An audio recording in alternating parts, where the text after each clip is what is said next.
ওনার আম্মার মৃত্যুর খবর শুনে উনিও হঠাৎ করে স্ট্রোক করে উনিও ইন্তেকাল ফরমায় আছেন। ব্রাহ্মণবাড়িয়ার সমাচার, সত্য প্রকাশে নির্ভীক। বৃদ্ধা মায়ের মৃত্যুর খবর পেয়ে হার্ট অ্যাটাক করে হাসপাতালে নেওয়ার পথে মৃত্যুবরণ করেন পলাতক আওয়ামী লীগ নেতা সাদিকুল ইসলাম সাদি। ব্রাহ্মণবাড়িয়া সমাচারে বিস্তারিত। সোমবার ২৪ মার্চ সকাল 10:30টায় ওই নেতার বৃদ্ধা মা কদবানু মৃত্যুবরণ করেন। এই মৃত্যুর খবর শুনে সাদিকুল ইসলাম সাদির হার্ট অ্যাটাক করলে হাসপাতালে নেওয়ার পথে দুপুর ১টার দিকে তার মৃত্যু হয়।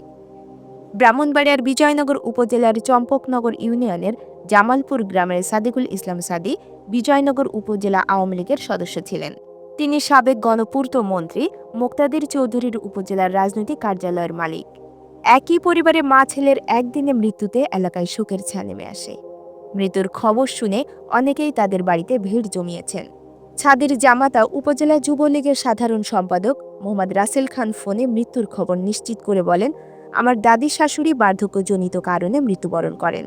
খবর শুনে আমার শ্বশুর হার্ট অ্যাটাক করে মারা যান। নিউজ ডেস্ক, ব্রাহ্মণবাড়িয়া সমাচার।